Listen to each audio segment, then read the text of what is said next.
Welcome back. Diviseema తర్వాత అత్యంత ప్రమాదకరమైన ప్రకృతి వైపరీత్యం ఉత్తరాంధ్రలో సంభవించిందని జనసేన అధ్యక్షుడు సినీ హీరో పవన్ కళ్యాణ్ అన్నారు. తుఫాను ప్రభావిత ప్రాంతాలైన పర్యటించేందుకు రోడ్డు మార్గంలో ఆయన రాజమండ్రికి చేరుకున్నారు. తుఫాను తీవ్రతపై కేంద్ర రాష్ట్ర ప్రభుత్వాలు ముందస్తు చర్యలు తీసుకోవడం వల్లనే ప్రాణ నష్టం తగ్గిందన్నారు. బాధితుల్ని ఆదుకోవడంలో కేంద్ర రాష్ట్ర ప్రభుత్వాలు పూర్తి స్థాయిలో పనిచేస్తున్నాయన్నారు. బాధితులకు యువత, విద్యార్థులకు అండగా ఉండాల్సిన అవసరం ఉందని పవన్ తెలిపారు.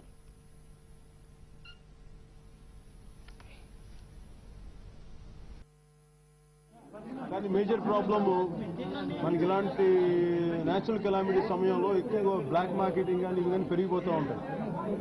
సో ఇలాంటి కంట్రోల్ చేయాల్సిన పరిస్థితులు మన స్టేట్ గవర్నమెంట్ చూస్తుంది అనుకుంటున్నాం. ఒక్క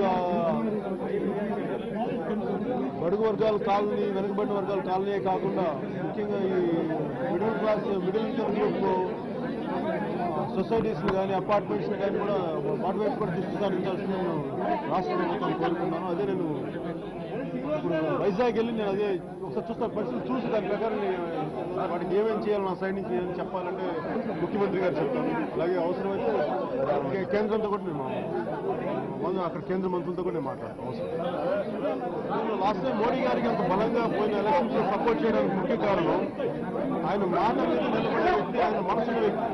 ప్రతి వీధిన ప్రతి ఒక్కరు దాన్ని ఆదర్శంగా తీసుకుని వాళ్ళే చేయాలి. ఒక పార్టీ అని కాదు, ప్రతి ఇండివిజువల్స్ కానీ అందరికీ మనం ట్వీట్ చేస్తూ లేదంటే మరి మాట్లాడడం చాలా తేలిక, కానీ చేసి ప్రాక్టికల్ చేసే వాళ్ళు చాలా తక్కువ మంది ఉంటారు. అది నేను ప్రతి ఒక్క స్టూడెంట్స్ని కానీ యూత్ ప్రతి ఒక్కరిని కోరుకునేది మనం మాట్లాడటం, మనం సాలిడారిటీ కేవలం కాకుండా పేపర్ల ద్వారా కాకుండా ప్రత్యక్షంగా ఎంత కుదురుతాను